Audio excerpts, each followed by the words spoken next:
नमस्कार दोस्तों, मेरा नाम है विजय कुमार। आप देख रहे हैं कॉमिक्स पिटारा चैनल को। तो चलिए दोस्तों, हम लोग महानगायन कॉमिक्स पढ़ रहे थे और इसका पहला पार्ट अपने चैनल पर अपलोड कर दिया है। पहले पार्ट में मैंने इस कॉमिक्स को 48 पेज तक कवर कर दिया था। अब इस पार्ट में इसके आगे कहानी को शुरू करते हैं। ओह, ये तो बंजारे धातुजन है। इनका काम जगह जगह घूमकर धातु का कबाड़ खरीदना और फिर उनके पुर्जे से अद्भुत आयुध बनाना है। इनकी ये प्रजाति अद्भुत आविष्कारक है। कभी ये मेरे चेले हुआ करते थे।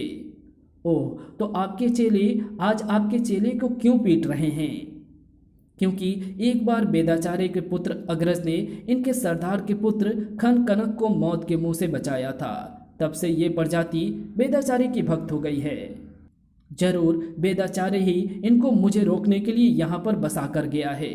सत्य वचन गुरुदेव, प्रणाम। बुढ़ापे के पास अनुभव की अपार शक्ति होती है। उस अनुभव से आपको ज्ञात होगा कि हम अजय हैं। वेदाचार्य के आशीर्वाद से हमने इस नगर की छतों को धातु पुर्जों के कबाड़ के गोदाम में बदल दिया है। आप वापस चले जाएं। इस नौका को नष्ट होने में 10 पल लगेंगे। तब तक वापस चले गए तो ठीक, अन्यथा ये यंत्र आपको इस नौका जैसा ही कर देंगे, खंड खंड। खुशी हुई देखकर कि तुम लोगों को मेरा दिया गया यंत्र ज्ञान का सबक अभी तक याद है। पर तुम लोग ये कैसे भूल गए कि इस जल में मेरा यंत्र जाल बुना हुआ है, और वो भी मेरे एक इशारे पर तुम्हारे आधार स्तंभों को धूल में मिला देगा। पर हमको आधार की कभी आवश्यकता नहीं रहती। हम वायु को ही अपना आधार बना लेते हैं, और शस्त्र भी। उफ, इस भीष्म वायु शक्ति के दबाव से निपटने लायक मेरे पास अब कोई शक्ति नहीं है। जल्दी कुछ नहीं किया तो ये तिलस्मी जाल हम दोनों को हमेशा के लिए इस तल में कैद करके रख लेगा। गुरुदेव अपनी ही सिखाई शक्ति के आगे विवश लग रहा था। गुरुदेव और नागपाशा का अंत मात्र कुछ ही पल दूर था। वायु शक्ति का दबाव बढ़ता ही जा रहा था। तूफान जैसी हवा से पानी की लहरें हवा में उड़ रही थी, और उनमें से एक उड़ती लहर ने जैसे ही खन कनक के पैरों को छुआ, प्रलय आ गई। जागरा, आप इसको कैसे जानते हैं गुरुदेव? ये तो इसका साथी लग रहा है।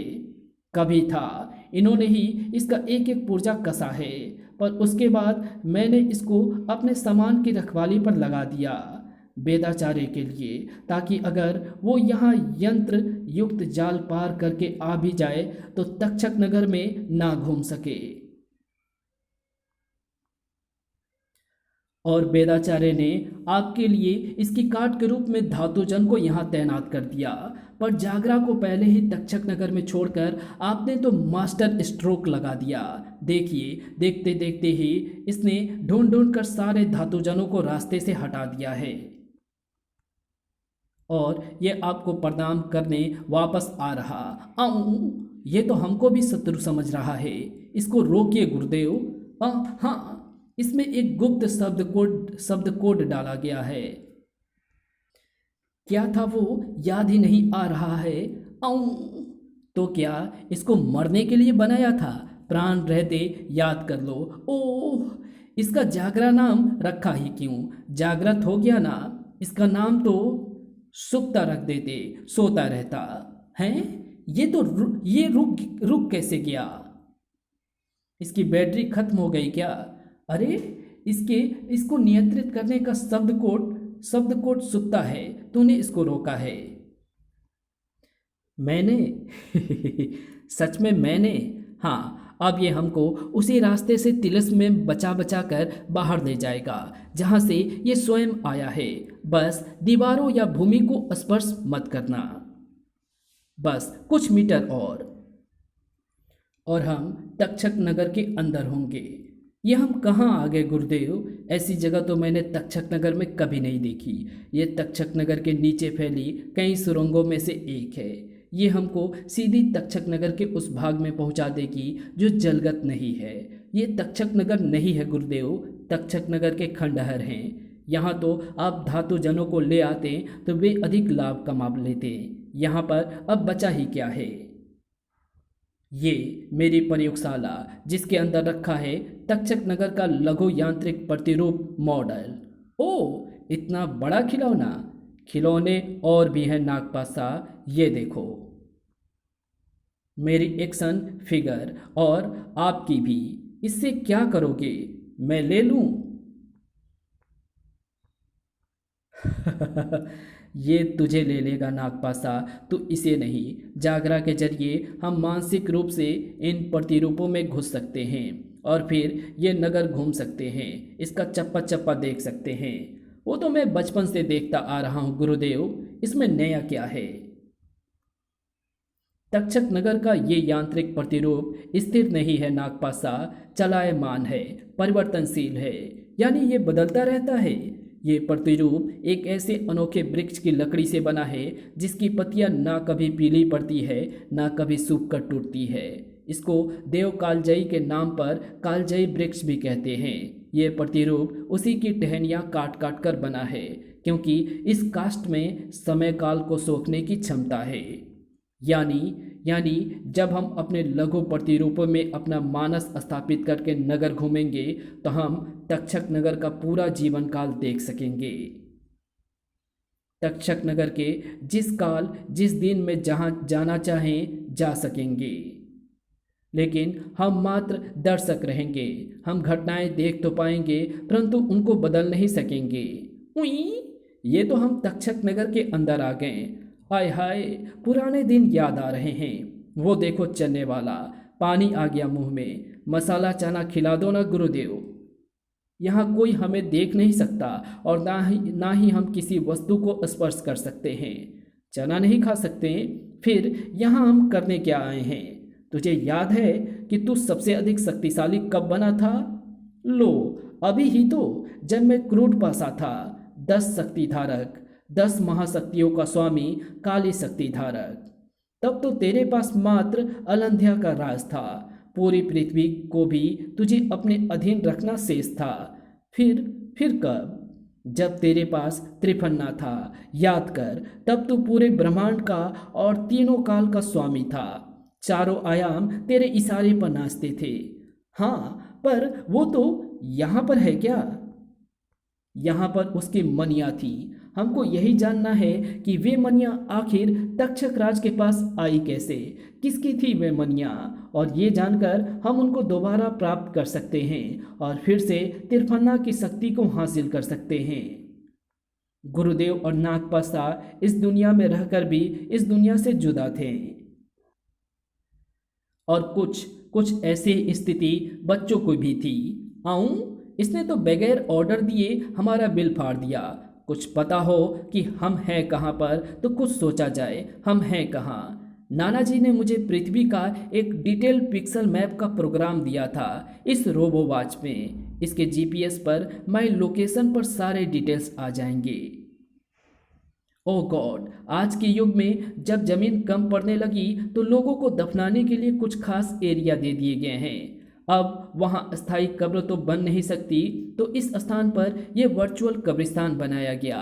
यहाँ पर लोग अस्थायी कब्रें खरीदते और बनाते हैं। ये पूरा हवा की अलग अलग लेयर यानी परतों पर प्रोजेक्शन है। यानी इस वक्त हम डिजिटल वर्ल्ड में हैं, है तो रियल वर्ल्ड में, पर इस वक्त प्रोजेक्शन के बीच में हैं, वर्चुअल सिमेट्री में। अब सोच जो सोचना है, पर जल्दी। फिलहाल तो मैं इतना ही सोच पा रहा हूँ कि हम वे पहले इंसान होंगे जिसकी सीधे वर्चुअल कब्रें बनेंगी। कब्र तो बनाई इस कौवे प्रिंस की भी थी, पर यह भाग खड़ा हुआ। इसके पीछे मैंने तंत्र कौवे भी भेजे थे। वे तो ना जाने कहाँ रह गए, पर ये ना जाने क्यों मरने के लिए स्वयं भी आ धमका और बलि के लिए बच्चों को भी ले आया। ओह, ये तंत्र प्राणी है, शायद इसलिए ये इतना फुर्तीला है। ये याति, तुझ पर तंत्र का असर नहीं होता, कुछ कर। आह! ओह, इस आभासी क्षेत्र में मेरा आकार बढ़ नहीं पा रहा है, पर क्यों? खैर, सोचने का वक्त नहीं है। मैं इससे ऐसे ही तुझे छुड़ा लूंगा। ये याति का मुष्टि प्रहार सह पाना तंत्र प्राणियों के बस की बात नहीं। ओह, ये तो ऐसे ही डर गया, तुझे छोड़ दिया। नहीं, इसको ना जाने कैसे शौक लगा है, लेकिन इसने मुझे काफ़ी कुछ बता दिया है। इस कौवे का नाम होता है तुम पापा के तुम पापा के साथ रहते तो जिंदा मुर्दा एंथोनी का नाम जरूर सुना होता। सुना है अब वो अपने नाती किंग के शरीर में ही आता है, क्योंकि उसका शरीर नष्ट हो चुका है। ये कौवा प्रिंस एंथोनी का खास दोस्त है। वो तो हम सब ने भी सुना। उससे पता क्या चला कि कौवे के भी नाम होते हैं। एंथोनी नहीं आया, कौवा प्रिंस आया, यानी एंथोनी मुसीबत में है। कौवे का पीछा करो। हाँ, ये हमको फिर रास्ता दिखा रहा है, तो नज़र जमाए रखो प्रिंस पर। और हमको हमारी मंजिल। ओए, ये कब्र नीचे क्यों दब रही है? वर्चुअल कब्रें दबती भी हैं, यकीन नहीं होता। सिर्फ दबती नहीं, खुदती भी हैं। तुमने आधी प्रोग्रामिंग वाली कब्र पर पैर रख दिया था, अभी तो मैं इसे खोद ही रहा हूँ। आप वर्चुअल कब्रें खोदते हैं? हाँ, पार्ट टाइम जॉब है, काम लायक पैसा मिल जाता है। गड़ब, हमारी कब्रें भी आपने ही खोदी थी। वे तीनों कब्रें, वो तुम तीनों हो। पर आप हैं कौन, और कब्रें खोदने का काम आपको देता कौन है? मुझे लोग प्रभुदेव कहते हैं, और ये काम देगा कौन? मैं जानता हूं कि कब किसकी कब्र खोदनी है। तो ये कब्र किसकी है? गर्तगा की। तुम तीनों या गर्तगा किसी एक की कब्र ही भरेगी। आपने गर्तगा की कब्र खोदनी शुरू की क्या? इसलिए ही उसे शौक लगा? हाँ, तुम प्रिंस से हमारे स्वप्न का और हमें यहाँ लाने का कारण जानो। मैं गर्तगा के यहाँ होने का कारण जान लेता हूँ। बच्चों की टीम बट बट कर छोटी होती जा रही थी और मुसीबतें बड़ी।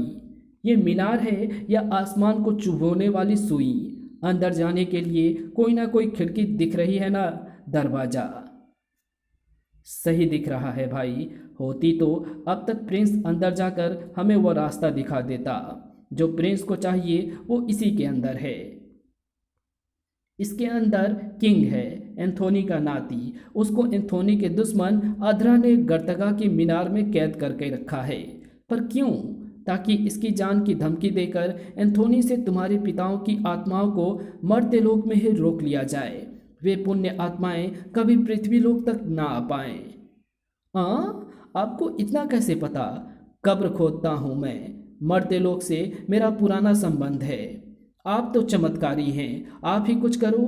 बस ये सोचो कि मारने में लाभ है या भागने में। समझ गया प्रभु। क्या समझे? गर्तगा तो मात्र साधन है, वो हमको रोकने के लिए यहाँ है। हमको गर्तगा से लड़ने में समय व्यर्थ नहीं करना चाहिए, प्रिंस के पीछे जाना चाहिए। तो जाओ, कर्म करो, फल की चिंता समय पर छोड़ दो। पासों को फेंका जा चुका था, परंतु उनका लुढ़कना अभी जारी था। घटनाक्रम अनिश्चितकालीन हो गया है गुरुदेव। मैं और अधिक प्रतीक्षा नहीं कर सकता, मुझे जाना होगा। ठीक है बिसांक, हाथ पर हाथ धरे बैठने से अच्छा है कि कुछ सकारात्मक कार्य किया जाए। हाँ गुरुदेव, बिसर्पी दीदी भी अकेली विचलित हो रही होगी। उचित है वत्स, जाओ, परंतु संपर्क में रहना। बिसांक को नागद्वीप में पहुंचने में कुछ ही पलों का समय लगना था, परंतु इस बार कुछ अद्भुत हो रहा था। ये क्या हो रहा है? इतना समय तो नहीं लगता था। नागद्वीप कहीं नजर क्यों नहीं आया? क्या मैं नागद्वीप को पीछे छोड़ आया हूँ? बिसर्पी दीदी वही है, उससे संपर्क करता हूँ। बिसर्पी बिसर्पी बिसर्पी दीदी, ये क्या? अरे ये तो अचेत लगती है, इनको हुआ क्या है? बिसर्पी दीदी होश में आओ, किसने ये हालत की तुम्हारी? ओह बिसांक, तुझे भी क्या बहिष्मकृत द्वारा निकाल दिया गया नागद्वीप से? वैसे तू आया कब? निकाल दिया? पर क्यों? महात्मा कालदूत की और मेरी अनुपस्थिति में ऐसा निर्णय लेने की हिम्मत किसने की? किसने किया है राजद्रोह? महात्मा कालदूत ने। उनका आदेश आया था, वरना राजधन पर मेरा वश कभी नहीं जाता। विश्वास नहीं होता कालदूत ने ऐसा क्यों किया। इसका उत्तर उनको देना पड़ेगा। ये मेरा या तुम्हारा नहीं, राजा मणिराज का अपमान है, मेरे खून का अपमान है। और कालदूत ये अपमान नहीं कर सकते।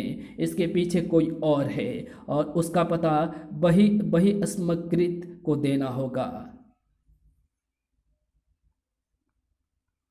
पर तू अब नागद्वीप को देख ही नहीं सकता, फिर वही अस्मकृत को कैसे ढूंढेगा बिसांक? मैं अब नहीं जानता कि नागद्वीप कहाँ पर है, परंतु सागर तो जानता है ना।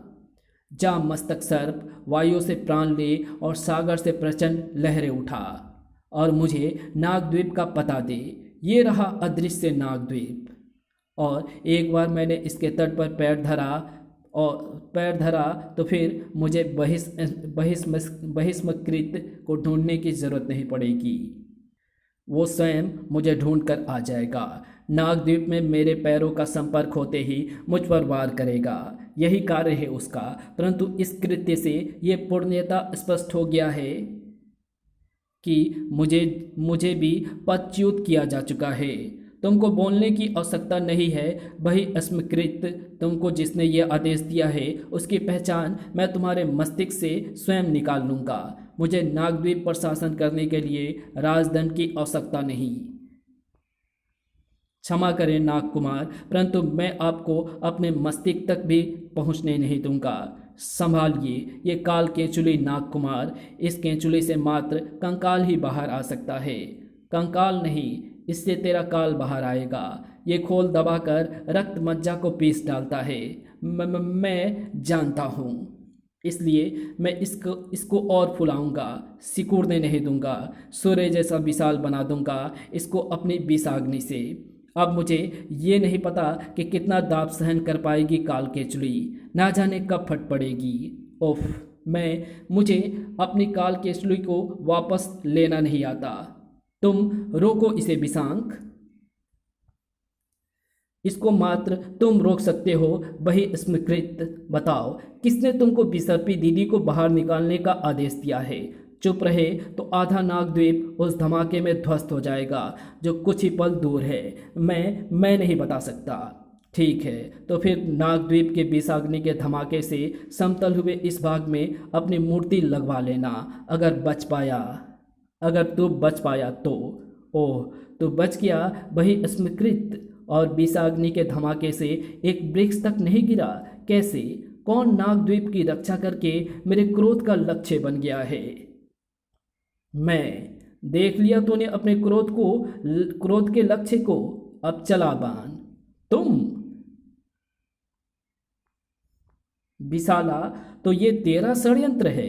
तूने महात्मा कालदूत को अनुपस्थित जानकर नागद्वीप को अपने अधीन करने की घृष्टता की, पर तू बिसांग को भूल गई।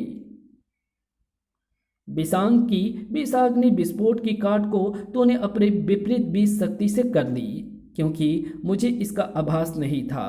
पर अब मैं तुझ पर कोई विष युक्त वार करूंगा ही नहीं जिसकी काट तू कर सके। बिसांग के पास कई और चमत्कारी शक्तियां हैं। तरल गरल, ये तरल गरल है। मेरी कृपा से ये नागद्वीप की समुद्री सीमा में रहता है और नागद्वीप में जो भी घुसपैठिया आता है उसे डुबोकर मार डालता है, चाहे शिकार जल में हो, थल में हो या नभ में। विशाला को ऐसे वार की उम्मीद नहीं थी। उसके प्रतिद्वंदी पर विषैले वारों का कोई असर नहीं होना था और तरल गरल धीरे धीरे उसकी श्वास नलिका में प्रवेश करना शुरू कर चुका था। गड़ब, मेरा विष इस तरल गरल पर निष्फल है, परंतु तुझ पर नहीं। अब देखते हैं कि पहले तेरा तरल गरल मेरा दम घोटता है या मेरा गड़ब बिसलपट तेरे शरीर को मक्खन की तरह काट डालता है। गड़ब, द्वंद्व दो महायोद्धाओं के बीच में था। निर्णय इतनी आसानी से नहीं होना था। ये युद्ध नागद्वीप के विनाश का ऐलान था, परंतु ये निर्णय भविष्य में किसी क्षण पर जाकर टल गया। होश में आओ। इतना प्रचंड वार किसका? महात्मा कालदूत, एकदम सही समय पर आए आप। हाँ, एकदम सही समय पर आया, वरना तुम तो नागद्वीप का कम से कम एक भाग तो तबाह कर ही देते। फिर मूल क्षेत्र का क्या होता? इस संसार का क्या होता? ये सब विशाला के षड्यंत्र के कारण हुआ है महात्मन। इसने हमारी अनुपस्थिति में न जाने कैसे नागद्वीप पर अपना प्रभाव फैला दिया और वही स्वीकृत से मुझे और राजकुमारी विसर्पी को नागद्वीप से बहिष्कृत करवा दिया। अब आप स्वयं इससे ये उगलवाइए कि मूल क्षेत्र को अपने प्रभाव में लेने के पीछे इसका क्या उद्देश्य था, किसने भेजा था इसको। मुझे ज्ञात है कि किसने किसने महात्मन। मैंने भेजा था विशाला को। मुझसे आदेश लेकर आई थी विशाला, तभी वही स्वीकृत भी बाध्य था और राजदंड भी। आप इसका विश्वास कैसे कर सकते हैं महात्मन, क्योंकि विशाला अब मेरी पत्नी है, हमारा विवाह हुआ है, अब मुझ में इसके प्राण बसते हैं। विशाला आपकी पत्नी? हाँ, अब उसकी इच्छा ही मेरी इच्छा है और इसकी इच्छा है कि नागद्वीप के सिंहासन पर अब एक नया राजा बैठे। नया राजा? पर क्यों? क्यों नहीं बहन, कौन पूछ, पता चल जाएगा। प्रतीक्षा करो। और आपको लगता है कि बिसांग ये सब चुपचाप बैठे देखता रहेगा? तुम्हारे साथ अन्याय नहीं होगा बिसांग बिसर्पी। अन्याय तो अपनी परिभाषा बदल रहा है महात्मन, वरना हमें पता होता कि आपने ऐसा क्यों किया। हवा आग को बुझाती भी है और भड़काती भी है, संबंधों की व्याख्या करना असंभव है। कालदूत के मस्तिष्क में विगत दिनों की योजनाएं चलने लगी। कितनी भी योजनाएं बना ले प्राणी, भाग्य उसको एक पल में कई योजन दूर कर देता है। तुम्हें बिसर्पी और बिसांग को नागद्वीप की राजगद्दी से हटाना ही होगा कालदूत। एक बार मैं बिसांग की अशुद्ध संरचना को अनदेखा कर सकती हूँ, परंतु तुम्हारे छल को नहीं। मणिराज की सत्यता को मुझसे छिपाकर तुमने भयंकर छल किया है। ये मत भूलना कि बिसांग अपनी अशुद्ध संरचना के कारण क्रूर पासा के हाथों की कठपुतली बन गया था। मणिराज ने ये पद अपनी योग्यता पर पाया था। उसकी सत्यता का मुझे बाद में पता चला था। ये छल नहीं था विशाला। और वर्तमान में नागद्वीप पूरी पृथ्वी का मूल क्षेत्र है, संचालन केंद्र। उसके शासन में किसी भी फेरबदल के असर दूरगामी होंगे। बिसांग को यूं बिना कारण हटाकर हम उसकी नाराजगी नहीं झेल सकते।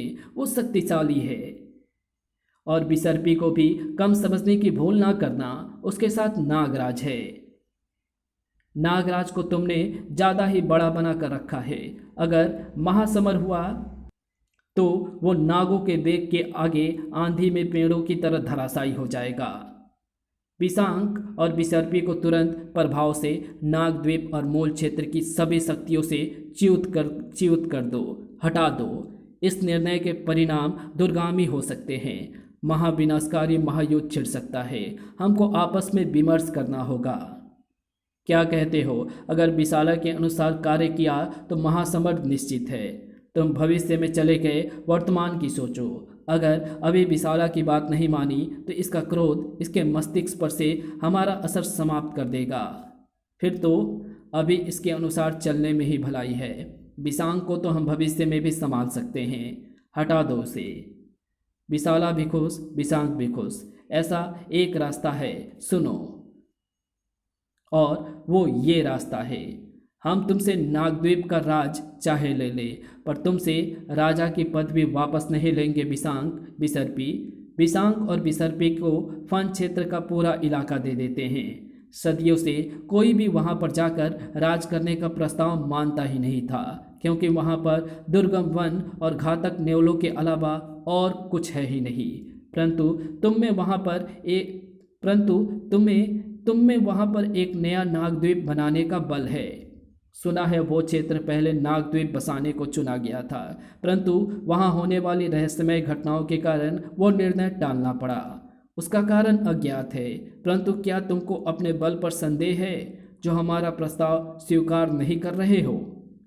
ये प्रस्ताव कम और चुनौती ज़्यादा है, हम स्वीकार करते हैं, परंतु मेरा प्रश्न आप पर ऋण रहा है कि ऐसी आवश्यकता क्यों आन पड़ी, और इस प्रश्न का जवाब आपसे एक और इंसान मांगेगा। बहन बिसर्पी का पति नागराज। तब उसे क्या उत्तर देंगे?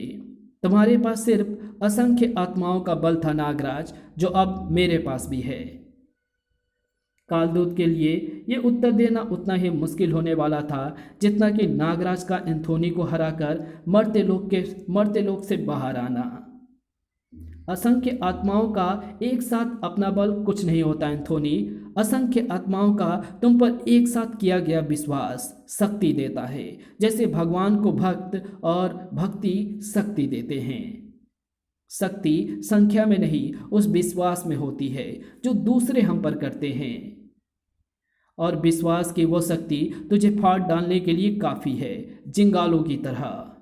सही कहा नागराज, तुझ पर मेरी असंख्य नाग आत्माएं अकाट्य विश्वास करती है और मुझ में सिर्फ 4 कौवा मिलाकर, पर उन 3 आत्माओं में से सिर्फ एक मेरे नाती किंग की आत्मा का मुझ पर विश्वास ही तेरा सामना करने में काफ़ी है। पर तूने रास्ता तो अच्छा बता दिया मुझे। अब तेरे भी चित्रे करके मैं उनको नर्क की अग्नि घेरे में बंदी बना लूँगा। काठ की हांडी बार बार नहीं चढ़ती एंथोनी, वैसे भी पहले मेरे चित्रे तो उड़ा ले, इतना आसान नहीं है ये कैसे? तेरी इच्छाधारी शक्ति तो तेरे शरीर में है, फिर तेरी आत्मा इतनी विशाल कैसे हो सकती है? मेरा शरीर का हर नाग इच्छाधारी है, उनमें से हर एक मानव आत्मा के रूप में आ गया है, उन सभी का आकार बढ़ गया है। अच्छा है, अब तुम्हारे चित्रे पहले से ज़्यादा बनेंगे, क्योंकि जो तुम कर सकते हो वो एंथोनी की आत्मा भी कर सकती है। शायद युद्ध अनंत काल तक चलता अगर उस भीष्म कोलाहल ने एंथोनी और नागराज के हाथ रोक ना लिए होते। ये क्या है? ये तेरी कोई चाल है निशाबली? मेरी नहीं, तेरी है मूर्ख। तुझे पता नहीं था कि ऐसी शैतान आत्माएं भी होती है जो शैतान को भी मात दे दे। क्या बक रही है तू?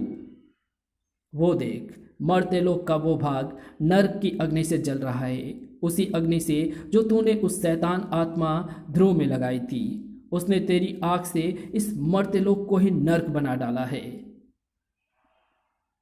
इंतजार कर नागराज, मैं इस नर्क अग्नि को समेटकर अभी आता हूं। इस युद्ध विराम ने बच्चों को थोड़ा सा समय दे दिया था। प्रभुदेव तो गया अपने काम पर, अब गर्तगा को कैसे मजबूर करें किंग को लाने के लिए। प्रभुदेव स्मार्ट हैं, खतरा देखते ही निकल लिया। वैसे इससे जिंदा बचने का एक ही रास्ता है, इसके मालिक अधरा पर प्रहार। सही, पर अधरा है कहाँ? इसका हम कुछ नहीं कर सकते क्योंकि हम तांत्रिक हैं नहीं, पर अधरा के हाथ पैर तो तोड़ ही सकते हैं। लो, नागीस आ गया, अब गर्तगा नहीं बचेगा। इसके पास तंत्र मंत्र सर्प जैसी कोई चीज जरूर होगी। ओए नागीस, तू मुझे क्यों मार रहा है? एक तो नागीस कौन है? मैं कौन हूँ और ये कौन है जिसके पास मैं खींचता चला आया हूँ और जो मुझसे मेरी तंत्र शक्ति लेने की चेष्टा कर रहा है? गई भैंस पानी में। इसके शरीर में तो जैसे काला तंत्र फैल गया है और इसकी मेमोरी भी फॉर्मेट हो गई है। एक से बचने के लाले पड़ रहे थे, यहाँ तो 2 आ गए। तुम मेरे जैसे हो, देखो तंत्र से काली पड़ी ये शक्ल बिल्कुल मेरी जैसी है। तुम मेरी मदद करने के लिए आए हो, खत्म कर दो इन 3 दुश्मनों को।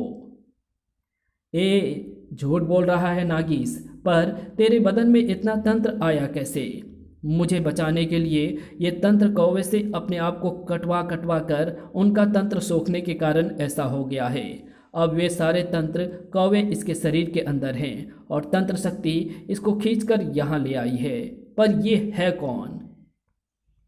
गर्तगा। और कुछ ना पूछना, एक से निपटने का रास्ता सूझ नहीं रहा और ये दूसरा नाश्ते में कौवे खाकर आ गया। जय, तुझे याद है गुरुदेव के द्वीप पर हम मेघ मगरों से कैसे बचे थे? उनके आपस में एक दूसरे पर वार कराकर। लेकिन यहाँ पर कैसे लड़ाऊं? वहाँ पर तो स्वर्ण पास यान में छोड़ आया था, यहाँ पर तो है। वहाँ तो मशीनी मगर थे, उन पर पास असर करता या नहीं ये मुझे नहीं पता, पर यहाँ तो 2 हैं। मैं दोनों को पास में एक साथ नहीं बांध सकता, उसकी ज़रूरत भी नहीं है। ध्यान से सुनो कि क्या करना है। मैं समझ गया, इसकी योजना ये गर्तगा को मारना चाहते हैं। उससे कोई फर्क नहीं पड़ेगा, वो कौवा इससे अधिक शक्तिशाली प्राणियों को भी ले आता तो भी वे मुझ तक और मेरे बंधक तक कभी नहीं पहुंच पाते, क्योंकि अधरा तो अपने बंधक के साथ वहां से आधी दुनिया दूर है, जहां तक पहुंचना असंभव। कैसे आ गए तुम लोग यहां तक? अभी तो तुम वहां पर थे। समझा तो दे, लेकिन तुम ठहरे अघोरी, साइंस की बातें क्या समझोगे? वैसे ये जय का आयाम द्वार है, इसके जरिए हम कहीं से कहीं तुरंत पहुंच सकते हैं। पर पर तुम्हें कैसे पता चला कि जाना कहाँ है?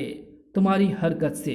तुमने अपने तंत्र चूजे गर्तगा और उसके मीनार को किंग के अपहरण का स्थान तो बखूबी बनाया था, पर तुम भूल गए कि वो एक आभासी कब्रिस्तान है। वहाँ पर ना कोई असली मीनार हो सकती है और ना ही उसके अंदर किंग। वो एक प्रक्षेपित यानी प्रोजेक्टेड कब्रिस्तान है और हर कब्र का एक लिंक होता है। उस लिंक को वापस ट्रेस किया जा सकता है। वही हमने किया। मीनार को बैक ट्रेस किया तो उसके सिग्नल शमशान के इस कक्ष तक आ रहे थे, पर उस लिंक को तो कोई बहुत पहुंचा हुआ एक्सपर्ट ढूंढ सकता है। दुनिया में सिर्फ सिर्फ चंद लोग हैं। फिर जय को जोड़ना भूल गए तुम? इसके लिए ये लट्टू घुमाने जैसा है। और ये अब तुमको बताया किसने? किंग, अधरा, गर्तगा, मीनार, कौवे, प्रिंस ने। प्रभुदेव ये कब्र खोदते हैं वो सब। प्रभुदेव ने कब्र खोदते हैं वो सब की। अरे तू तो तंत्र खोल से स्वतंत्र हो गया, कैसे? इतना भी नहीं जानता कि यतियों पर तंत्र असर नहीं करता। अब यहां तुझे मैं मारूंगा और वहां गर्तगा को नागीस। नागीस तो तुम लोगों को मारेगा, क्योंकि वो गर्तगा के तंत्र के अधीन है। वही तो मरवाएगा गर्तगा को। नागेश ने जब तंत्र ऊर्जा का गर्तगा पर वार किया था तो चिंगारियां उड़ी थी। अब सोचो कि अगर नागेश के शरीर के सारे तंत्र कौवे निकलकर एक साथ गर्तगा के शरीर में घुस गए तो क्या होगा? ऐसा होगा क्यों? ऐसा नहीं होगा। जब नागेश जय के पास में बन जाएगा तो वही करेगा जो जय उससे कहेगा। और सोच कि जय उससे क्या कहेगा, वही जो मैं उससे कहकर आया था। नागेश को पास में लेकर आदेश दो कि वो तंत्र कौवे अपने शरीर से निकालकर गर्तगा के शरीर में डाल दे। अब तंत्र खत्म, गर्तगा खत्म और तू खत्म। अब किंग को होश में ला और अपने तंत्र से आजाद कर, नहीं तो अब तू एक है और हम 5। एक गर्तगा को नष्ट करके तुम लोगों को लगता है कि अधरा को हरा दिया। अरे अधरा के पास तंत्र के अलावे भी कई शक्तियां हैं। प्रचंड भीष्ण दुष्ट आत्माएं हैं जो तुम्हारे शरीर में जबरन प्रवेश करके तुम्हारे शरीर और दिमाग पर पूरा नियंत्रण कर सकती हैं। देखो नमूना। मम्मी, माँ बचाओ। अरे कहाँ गए? एकाएक सारी दुष्ट आत्माएं कहाँ चली गई? हाँ, कहाँ गई? यहाँ है मेरे पास। तो तू यहाँ पर कैसे? एकाएक कॉल आई थी किसी प्रभुदेव की, उसी ने मुझे यहाँ का पता दिया। इस रहस्यमय मददगार के कारण एंथोनी के हाथ शायद खुलने वाले थे, पर वो काम शायद ध्रुव ने भी आसान कर दिया था। पहले मेरी आग खींच लो एंथोनी, अगर मसाल जलती रहेगी तो आग जलती रहेगी। तुम पर वार करना भी एक मुसीबत है और वार ना करना भी। ध्रुव की पुण्य आत्माएं के एक होते ही समस्या सुलझती दिखने लगी थी। ये नर का अग्नि इतनी शीघ्र नहीं बुझेगी। तुम पुण्य आत्माएं जब से मर्त्य लोक में आए हो सिर्फ मुसीबत ही आई है। अगर तुम अधिक समय तक यहाँ रुके रहे तो शायद ये मर्त्य लोक ना ही रहे। वो पथ प्रदर्शक कहाँ गया? उसको मैंने आगे भेज दिया था। यहाँ कुछ ज़्यादा ही तुम उसको मदद लेने के लिए भगाना चाह रहे थे। मूर्ख, निशा बलि की आज्ञा के बगैर वो मर्त्य लोक से बाहर जा ही नहीं सकता। मुझे तो डर है कि कहीं वो जर्जक के स्वामी भक्तों के हाथ लग गया तो। उफ, नर का अग्नि को वश में करना इतना आसान नहीं है। अब तो ये हमारे पास तक आ गई है। तुम पुण्य आत्माओं को बचाना आवश्यक है, पर कैसे? पुण्य आत्माओं, इधर आओ। मुझे मर्त्य लोक से भूलोक ले जाने वाला पथ मिल गया है। ओह, नियति का धन्यवाद। ये प्रदर्शक बच भी गया और सही समय पर आ भी गया।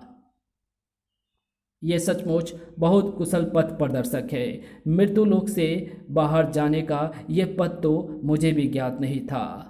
जाओ, तुम अब जल्दी जाओ। नरकाग्नि बढ़ती जा रही है, विस्फोट हो रही है। तुम पुण्य आत्माओं को अभी भी रोके रखा तो स्वयं यम मुझसे प्रसन्न करेंगे, मुझे मुझे परम कष्ट देंगे। नहीं नहीं, जाओ, तुम सब जाओ। पुण्य आत्माएं, ध्रुव की एक हरकत ने निशा बलि को अपनी जिद छोड़ने के लिए विवश कर दिया था। खतरे में पड़ी किंग की जान को अब कोई खतरा नहीं था। पुण्य आत्माओं की मर्त्य लोक से विदाई हो चुकी थी। जैसे जैसे पथ प्रदर्शक को रास्ते के सही होने पर विश्वास जमता जा रहा था, सभी की गति तेज हो रही थी। मर्त्य लोक से भूलोक की दूरी तेजी से खत्म हो रही थी। पुण्य आत्माएं भूलोक में आगमन कर चुकी थी। पुण्य आत्माओं का पुनर्जन्म हो चुका था। स्वागत है योद्धाओं, काली शक्तियों को तुम लोगों ने पूर्ण रूप से परास्त कर दिया है। आपका आशीर्वाद है गुरुदेव। आशा है आपकी ये श्वेत शक्तियां भी वापस आ गई होंगी जो आपने हमारी शक्तियों के साथ भेज दी थी। हाँ, आ गई हैं और ये पूरा तुम लोगों का प्रयास है। मरकर जिंदा हुए हो, कैसा लग रहा है ध्रुव? आपका आपका शरीर कैसे आ गया स्वामी? वो तो हलहल कुंड में गल गया था। शरीर कणों को वापस आकर जुड़ना पड़ा। यति रानी, मर्त्यलोक में आत्मा बिना शरीर के नहीं रह सकती। बिसर्पी और बिशांत नहीं दिख रहे। मुझे बिसर्पी से मिलकर कुछ आवश्यक चर्चा करनी थी। यहाँ बिसर्पी की छाया थी। बिसर्पी तो नागद्वीप में ही थी। बिशांक को भी किसी आवश्यक कार्य से नागद्वीप जाना पड़ा तो वे जय कहीं नहीं दिख रहा। सभी बच्चे कहाँ गए? क्या उनको हमारे आने का पता नहीं चला? बच्चे कहीं दिखे नहीं। तैयार होने के बाद ना जाने कहाँ चले गए। मेरे ख्याल से तो आसपास खेल रहे होंगे, जल्द ही आ जाएंगे। ये लड़ाई तेरी नहीं है ना प्रभुदेव की। जबरन टांग अड़ाई तो तेरी आत्मा निकाल कर उसे गुलाम बना लूंगा। मेरी आत्मा को निकालना इतना आसान नहीं है। लोरी की आत्मा को निकालने की कोशिश तो ड्रैकुला तक कर चुका है। किंग को छोड़ो और जाओ। मैं वादा करती हूँ कि तुम पर वार नहीं करूँगी। अधरा मर्त्यलोक में ऐसे घूमता है जैसे तू अपने बाग में टहलती है। मुझे मृत्यु का भय दिखा रही है। वो भय इन बच्चों को दिखा जिनकी आत्माएं ये तंत्र बिल्ली खींच लेगी, क्योंकि अधरा शरीरों को नहीं आत्माओं को बंदी बनाता है। उफ, ये हमारी आत्माएं खींच रही है, पर तंत्र मुझ पर असर नहीं करता। मेरे पीछे हो आओ मित्रों, मैं इससे निपट लूंगा। अब देख क्या रही है? उठा किंग के शरीर को और जा। पर यह मात्र शरीर है, इसकी आत्मा तो अधरा की बंधक है। पर वो कहाँ है ये तेरे जैसे हजार मिलकर भी नहीं जान सकते। थोड़ी ही देर में मेरे पास एक किंग की नहीं बल्कि इन पांचों की आत्माएं भी बंधक होंगी। ज़्यादा मत सोच, किंग की आत्मा इस बिल्ली के अंदर नहीं है, पर इन पांचों की भी आ जाएंगी। बिल्ली 9 जाने तक रख सकती है। ये याति थोड़ी देर तक बिल्ली को रोके रख सकता था। उतनी ही देर में मुझे पता कर लेना है कि अधरा ने किसकी आत्मा को कहाँ पर छुपाया होगा। किंग की आत्मा आज़ाद घूम रही होती तो मैं उसे ढूंढ लेती। अधरा ने उसे किसी और शरीर में रखा है। पहले तंत्र धुएं से अधरा की दृष्टि को कुछ पलों के लिए रोकती हूँ, फिर बच्चों के दिमाग में झांक कर देखती हूँ। ओह, तो यहाँ है किंग। इतना ही तंत्र आता है तुझे? तंत्र धुआं, इसको तो मैं 2 पलों में ही पी जाऊंगा और फिर इसे तुझ पर ही छोड़ूंगा। किंग, तू जीवित कैसे हो गया? ये क्या कर दिया तूने? किसकी आत्मा डाल दी तूने किंग के अंदर? क्योंकि किंग की आत्मा को तू कभी ढूंढ ही नहीं सकती। प्रिंस, ये यहाँ कैसे आ गया? मैं लाई जय की मदद से। पर तुझे कैसे पता चला कि किंग की आत्मा को तूने प्रिंस के अंदर रखा हुआ है? कौवे दो आत्माएं एक साथ रख सकते हैं। और ये मुझे पता चला बच्चों की स्मृति से संपर्क करके। मुझे पता चला कि प्रिंस उनके सपनों में भी आया था और वास्तविकता में भी। वो बच्चों को वर्चुअल सिमेट्री तक भी ले गया, क्योंकि शायद किंग की आत्मा उसमें टावर के पास ही स्थानांतरित की गई थी, उसको और दूसरों को भ्रम में रखने के लिए। ये तो समझ गया, पर इसकी आत्मा प्रिंस के अंदर है, ये तूने कैसे जाना? ये तो तू तंत्र विद्या से भी जान नहीं सकती थी।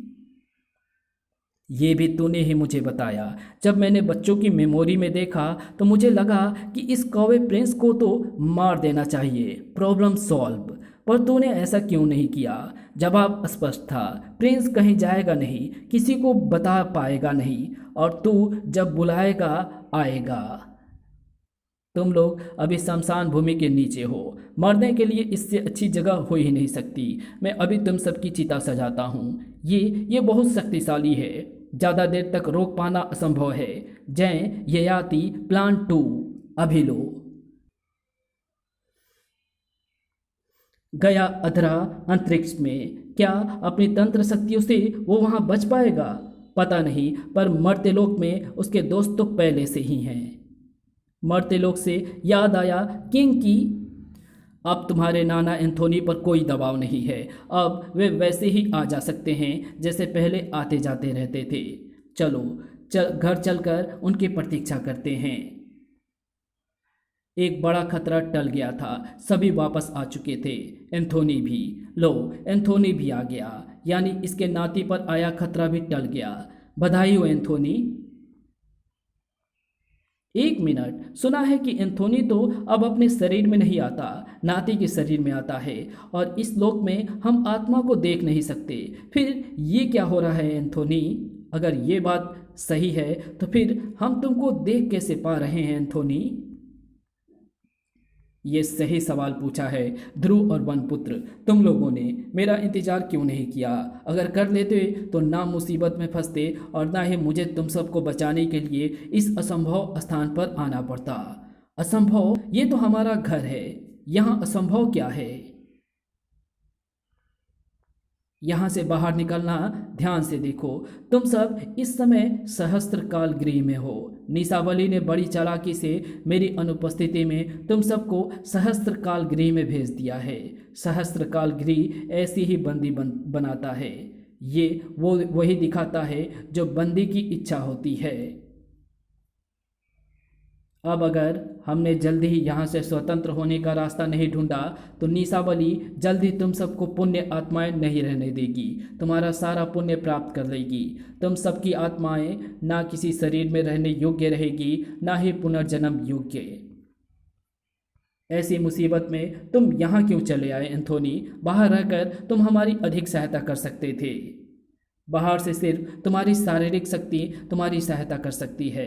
ये भी सिर्फ तुम पुण्य आत्माओं के लिए होगा, क्योंकि तुम सच में मृत नहीं हो। एक आशा की किरण है, पर वो भी असंभव है, क्योंकि मर्त्य लोक में भूलोक से संपर्क तरंगे पहुंच ही नहीं सकती।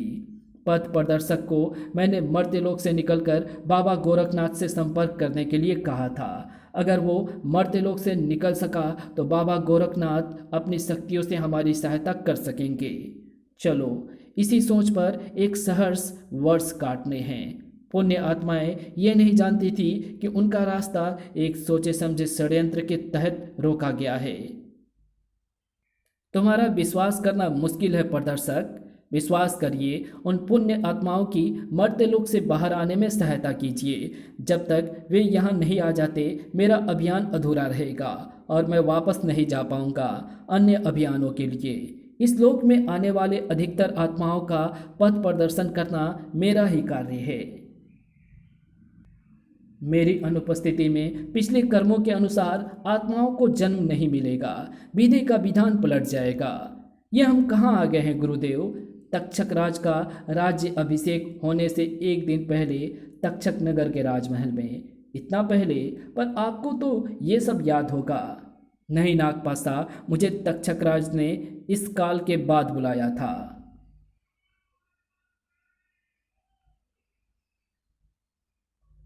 मुझे याद आ गया, राजकोषागार जाने का शॉर्टकट इधर से है, आइए। महल के अंदर तीर और घोड़ा। अरे बचरे, कौन है ये दुष्ट बदतमीज बच्चा? गुरुदेव तू है, और नाटक मत कर, हमें कुछ भी नहीं छू नहीं सकता। ओ, इस उम्र का कुछ याद भी नहीं है। वो देखो तक्षकराज, ये क्या कर रहा है प्रिय पास? राजमहल अश्वारोहण का उचित स्थान नहीं है। धाय माँ, ले जाइए पास को उसके कक्ष में, मैं अश्व को अश्वशाला में ले जाता हूँ।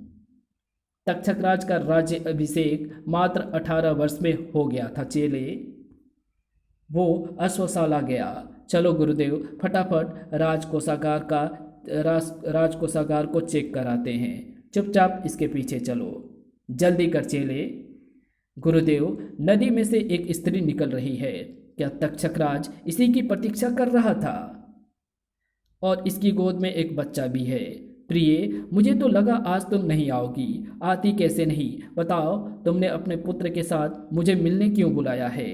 ये कंगन अपने पुत्र के हाथों में पहनाने के लिए। इसकी क्या आवश्यकता थी? चलो अब इसको उतार लो। ये उतर नहीं सकते तरंगिनी, हाथ कट जाएं तो भी नहीं। अब मैं इसको कभी भी कहीं भी पहचान सकता हूँ। मेरा पुत्र, हमारा पुत्र तुम्हारे पास रहता है। कल अगर तुम उसको ले जाओगी तो मैं उसे कैसे पहचानूंगा? ये धोखा है। याद है कि तुमसे गंधर्व विवाह करते समय मैंने क्या कहा था?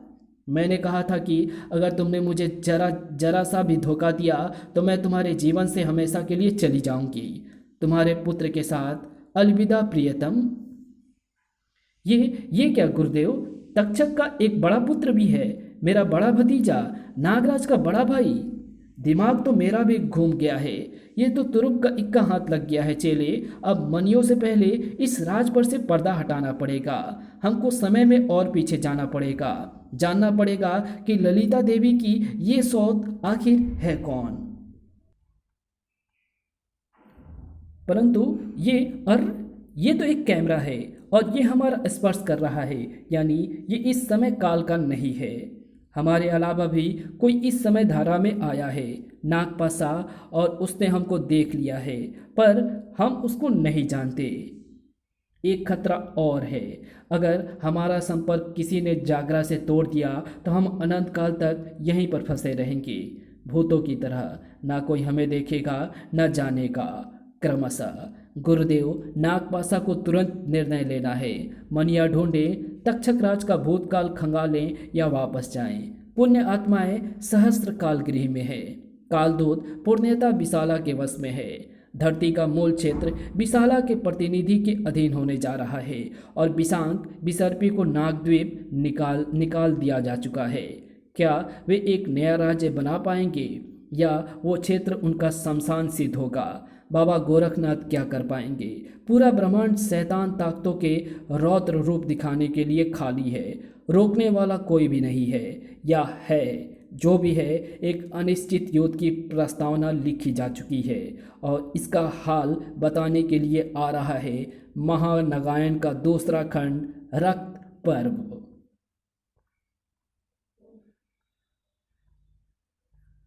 तो यहाँ पर देख सकते हैं इस कॉमिक्स का मूल्य जो है 500 रुपये है। तो प्लीज़ जिनको भी ये कॉमिक्स पसंद आई है वो ज़रूर से इसे बाई कर लेना और कॉमिक्स इंडस्ट्री को सपोर्ट ज़रूर से करना। और हमारे चैनल का लिंक जो है डिस्क्रिप्शन में दिया गया है, तो प्लीज़ फ्यूचर में अगर आप हमसे जुड़े रहना चाहते हैं तो हमारे दूसरे चैनल को भी ज़रूर से सब्सक्राइब कर लें, क्योंकि ये चैनल भी डिलीट कभी भी हो सकता है। Thanks for watching my videos.